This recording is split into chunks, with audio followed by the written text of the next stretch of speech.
बिस्मिल्लाहिर्रहमानिर्रहीम।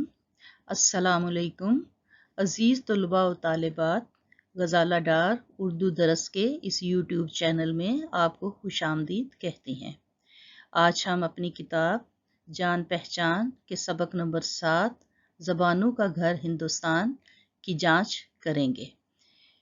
इस सबक के मुसन्निफ़ हैं सैयद एहतशाम हुसैन। उनकी पैदाइश है 1912 और उनकी वफ़ात है 1972। प्रोफेसर सैयद एहतशाम हुसैन की पैदाइश कस्बा माहिल, ज़िला आज़मगढ़, यूपी में हुई। यहीं इब्तदाई तालीम हासिल की और आला तालीम के लिए इलाहाबाद आ गए। यहीं इनका इंतकाल हुआ। एहतशाम हुसैन का शुमार उर्दू के सफ़े अव्वल के नकादों में होता है। अब नकाद से क्या मुराद है या नकाद किसे कहते हैं? कोई भी तहरीर, नज़्म हो या नसर हो, नॉवेल हो, स्टोरी हो, उसका तनकीदी जायज़ा लेना, उसकी खूबियाँ और उसकी खामियाँ दोनों को देखना, यानी क्रिटिकल एप्रिसिएशन तनकीद कहलाता है। और जो ये तनकीद लिखता है उसे नकाद कहते हैं। तो सैयद एहतशाम हुसैन अपने ज़माने के मशहूर व मारूफ नक्काद थे। वो तरक्की पसंद तहरीक से वाबस्ता रहे। तरक्की पसंद तहरीक क्या है? किसी ज़माने में उर्दू ज़बान सिर्फ किस्से कहानियों की ज़बान समझी जाती थी, लेकिन फिर राइटर्स का एक ऐसा गिरोह पैदा हुआ जिन्होंने इस ज़बान को इल्मी और अदबी ज़बान बनाने की कोशिश की, इसमें मकसद और अफादियत पैदा की। इनके जो मकासद थे वो तरक्की पसंद तहरीक कहलाए। सैयद एहतशाम हुसैन इस तहरीक के भी रुकन थे। यानी दो चीज़ें आपके सामने आ गईं कि वो नकाद थे और वो तरक्की पसंद तहरीक के रुकन थे। वो कई किताबों के मुसन्निफ थे। अब इनकी किताबें जो हैं वो भी उनके ज़हनी मायार की अक्कास हैं। तनकीदी जायज़े, यानी वो नकाद थे, उनकी किताब तनकीदी जायज़े। रवायत और बगावत, तरक्की पसंद तहरीक से मुंसलिक थे और उनकी किताब रवायत और बगावत इसी बात की अक्कासी करती है। अदब और समाज, यानी लिटरेचर जो है ये हमारी ज़िंदगी और हमारे समाज के साथ किस तरह मुंसलिक होता है, उस पर क्या असरात डालता है। ज़ौक़ अदब और शऊर, लिटरेचर की समझ और उसका ज़ौक़ और शौक़ रखना। अफ़कार और मसाइल, अफ़कार फ़िक्र की जमा, मसाइल मसले की जमा, यानी फ़िक्र सोचो विचार और इतबार नज़र, एतबार होना किसी चीज़ पे, ट्रस्ट कायम होना, भरोसा होना, ये उनकी अहम किताबें हैं। यानी उनकी किताबें जो हैं उनका जो ज़हनी मायार था उसका इजहार करती हैं। तो हम दोबारा से देखते हैं, वो नकाद थे तो किताब उनकी तनकीदी जायज़े, रवायत और बगावत, अदब और समाज, ज़ौक़ अदब और शऊर, अफ़कार और मसाइल और इतबार नज़र। उन्होंने अमेरिका और यूरोप का एक सफ़रनामा भी लिखा।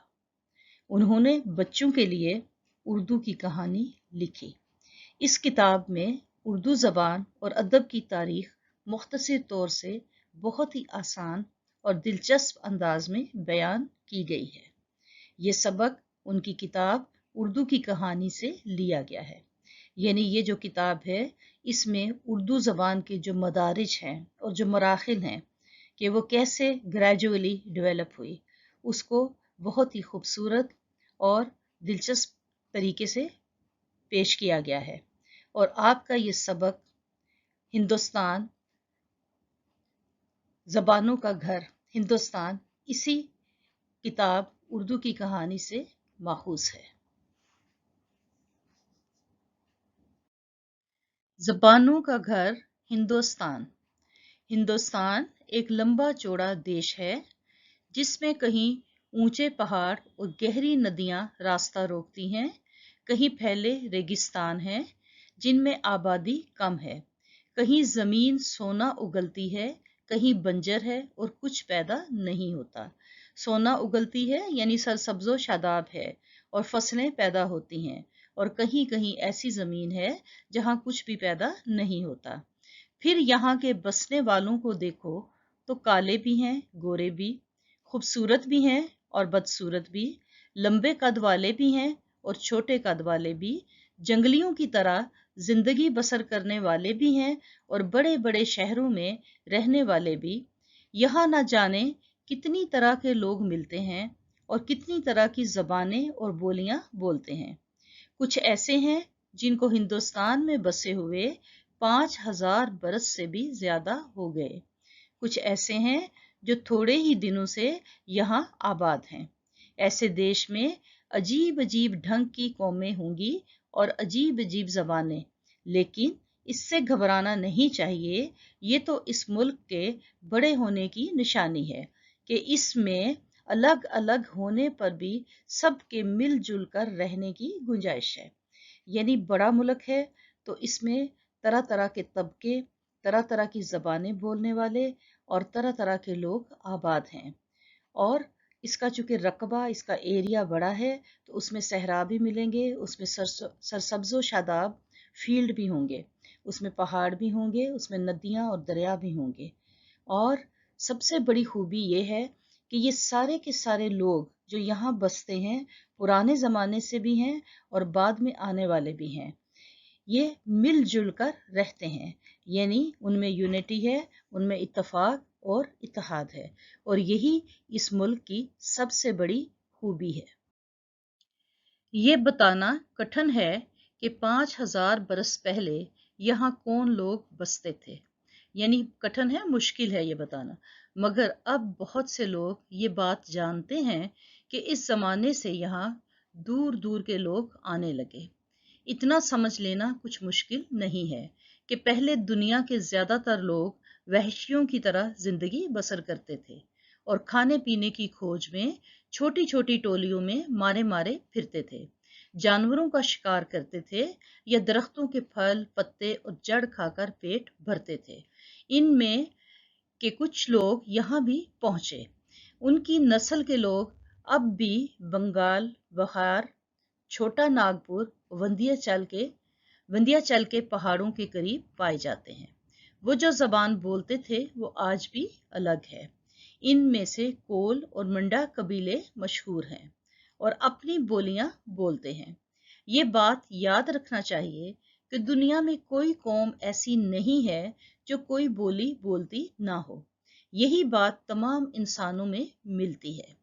उनके 1,000 बरस के बाद दरावड़ लोग पश्चिम की तरफ से आए, यानी मगरिब की तरफ से आए।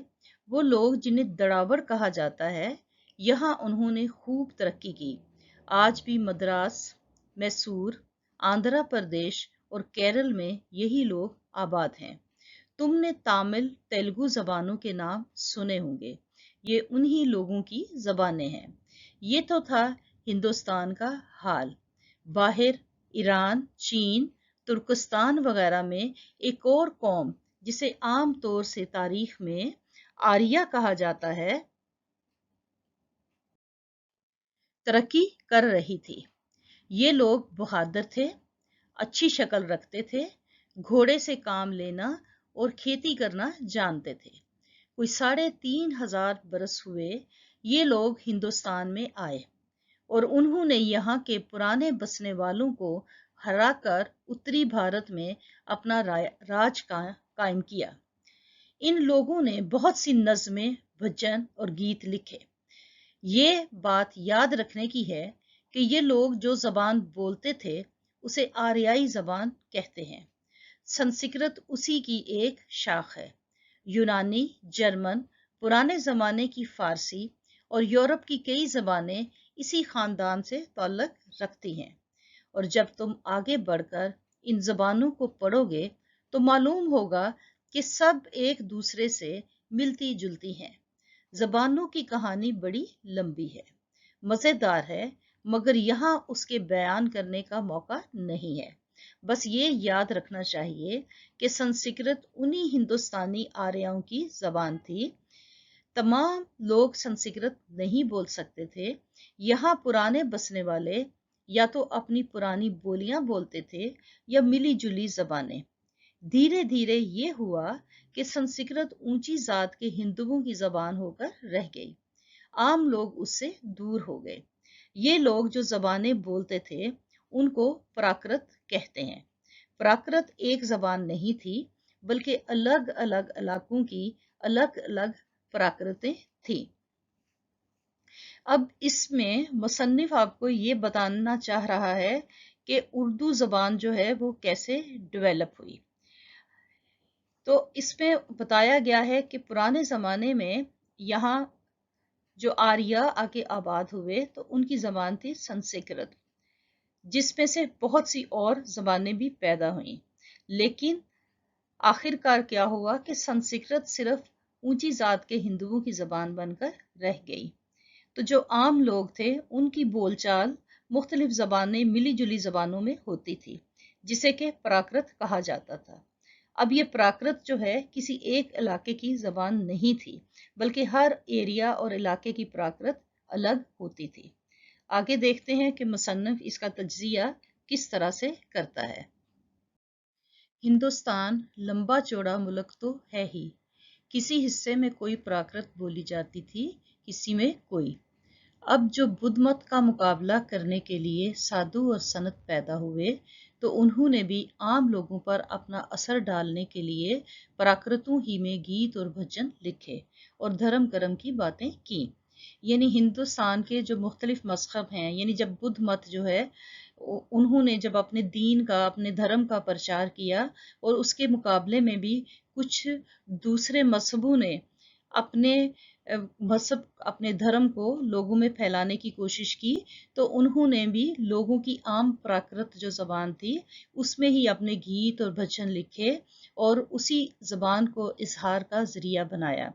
यानी जो मजहबी रहनुमा थे, किसी भी धर्म के थे, बुद्ध मत के थे या दूसरे थे, उन्होंने जो लोगों की आम ज़बान प्राकृत थी उसको उसमें ही अपने मजहब का प्रचार किया।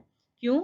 इसलिए कि अगर वो लोगों की आम ज़बान में बात करेंगे तो तभी लोग उनकी बात को समझ पाएंगे।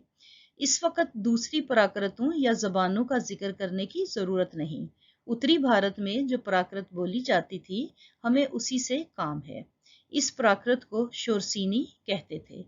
उसी के पेट से वो भाषाएं यानी वो ज़बानें पैदा हुई जिनको हिंदुस्तानी, हिंदी और उर्दू कहते हैं। यानी जिसे हम हिंदी और उर्दू कहते हैं, वो शोरसीनी से पैदा हुई और शोरसीनी जो है वो प्राकृत से पैदा हुई और प्राकृत जो है वो संस्कृत से पैदा हुई। तो हम इसको इस तरह से ले लेंगे, संस्कृत से प्राकृत, प्राकृत से शोरसीनी और शोरसीनी से हिंदी और उर्दू।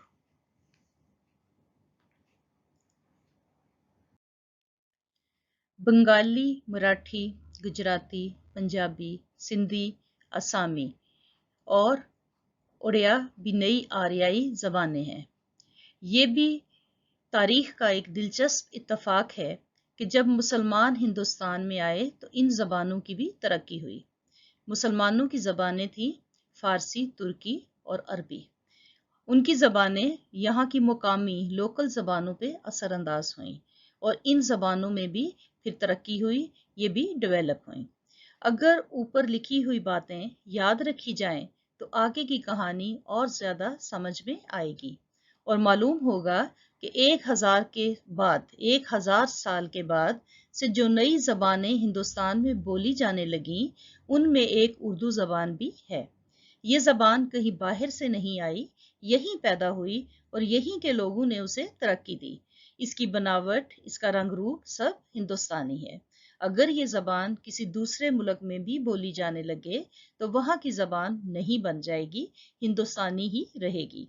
तो मुसन्निफ ये बताने की कोशिश कर रहा है कि उर्दू ज़बान की जन्म भूमि जो है वो हिंदुस्तान है और ये संस्कृत और प्राकृत से ही डेवलप हुई है और इस ज़बान को दुनिया भर में बोला और समझा जाता है, दूसरे मुल्कों में भी बोली जाती है, लेकिन اس کا اصل وطن جو ہے وہ ہندوستان ہی ہے اور یہ ہندوستانی زبان ہی کہلائے گی۔